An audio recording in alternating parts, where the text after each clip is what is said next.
What's up, guys? Welcome back. So this video that we about to partake in was pre all this cold weather. Last week had the opportunity to go out 2 different times, and the last 2 videos I produced were from them trips. The second trip I went on, it slowed down. The weather had got a little colder, but I was able to find some speckled trout, but it was a grind. But which is good because you learn so much when you fish like that, and it's an area that I've had success in. But you're talking about the dead of winter. I had to grind at it, but I did find some nice fish. You'll see on the video. You know, it's all part of it, and I love that aspect of having to go out there and use your skills, use your techniques to figure them out and find them, and I was able to do that. All right, guys, enjoy the video. Let's hit it and keep casting.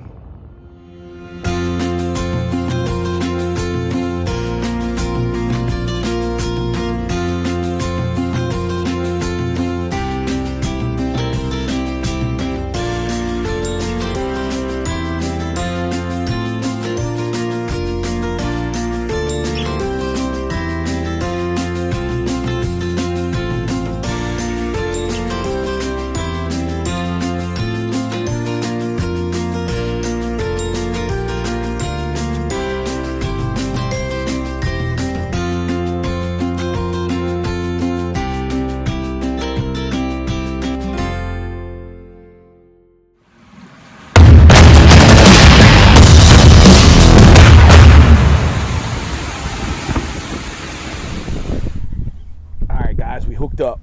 We are hooked up. It's my first fish of the day. First spot.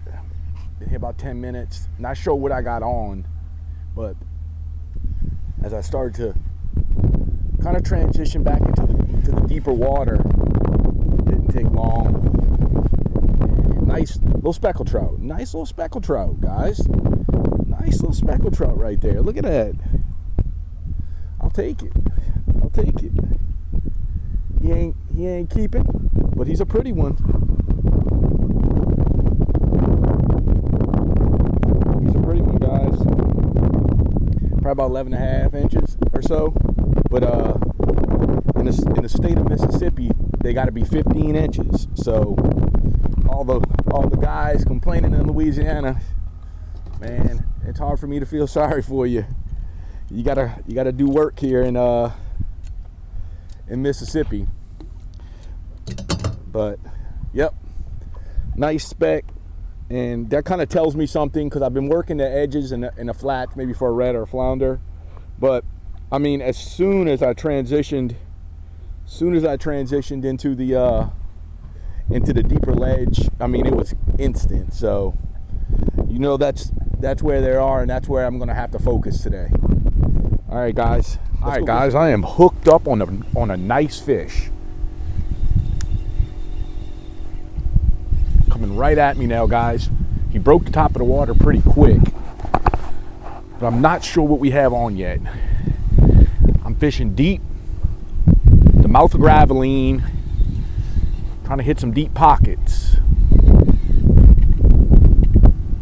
Oh, guys. Oh, God, wasn't expecting that. I think we got a big stud speckled trout, guys. Yes, we do. Beautiful speckled trout, guys.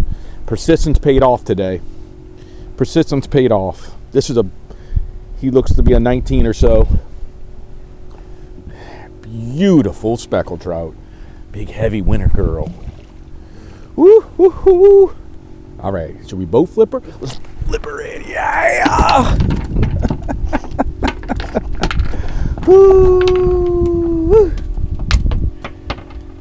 Look at that big girl there. Man, persistence paid off. It's been a tough, slow day, but it paid off. It paid off, guys. Couldn't get him to bite. So let me tell you what I did here. I went back to my old school drop shot rig. Look at that big fatty. Old drop shot rig. She's probably 18 and a half.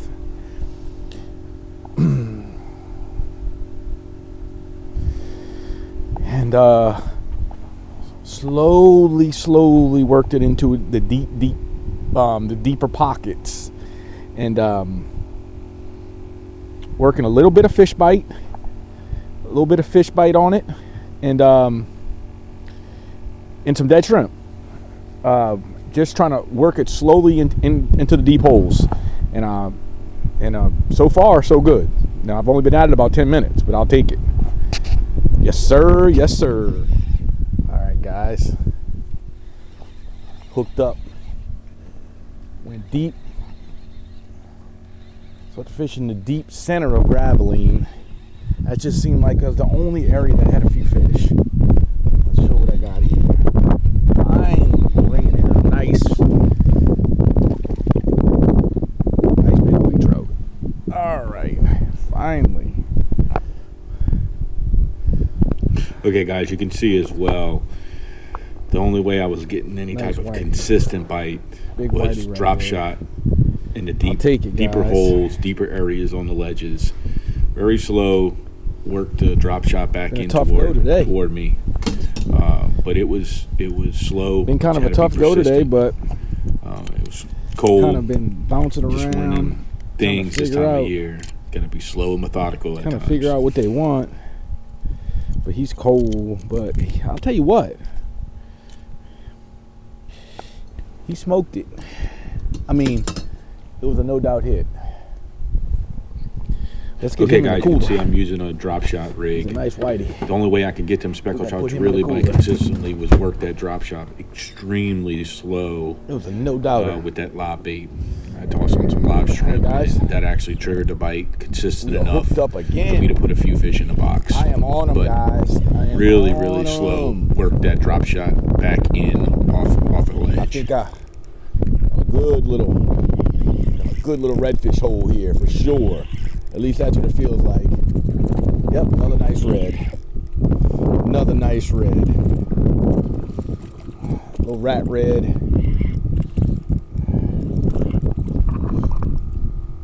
Beautiful little rat red. That's 3 casts, 3 reds, guys. 3 casts, 3 reds. I was doing here was 18, 24 inches under the popping cork. Up in here today. Had some live bait, and I was letting that cork drift down the shoreline with the tide. Beautiful. Just keeping it in the strike zone. With Very this tide, key is to try to keep that cork in the strike zone as long as possible. And look, there's swallow in this. I'm using a little bit of live bait right now out the gate.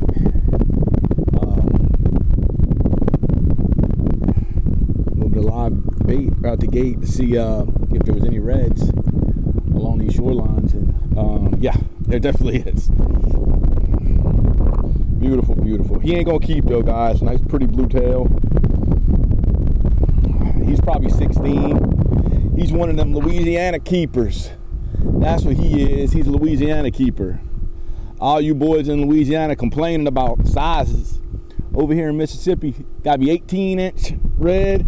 Got to be a 15-inch speckled trout. So, sympathy, you ain't gonna get sympathy from me. But I grew up fishing Louisiana, so I mean, I get it. The numbers have been like that for so long. I think those guys are going to 13 and a half. I've already started 13 and a half. So I get it. I get it, guys. All right. Got another one. Another speck, guys. Not real big, but they are loving this K-Dog right here.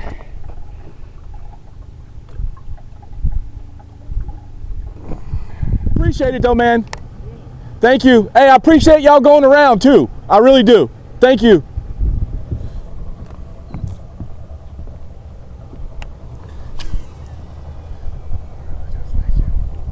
That's how you do it, guys. For all the craziest nonsense I see on the water, what those guys did, and that's their living. Not only did they go around me, not only did they stop 100 yards for my boat,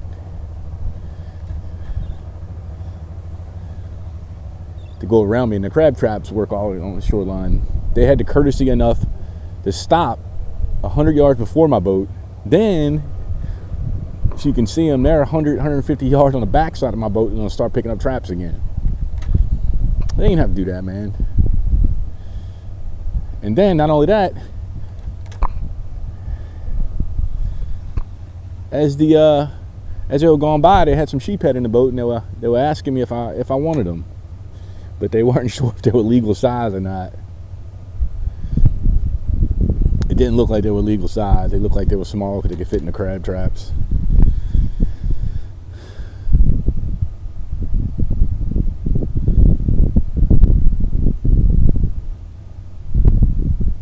But that's just awesome right there, guys. That's just awesome. For all the bad etiquette you see on the water, that's just some really, really, really good etiquette.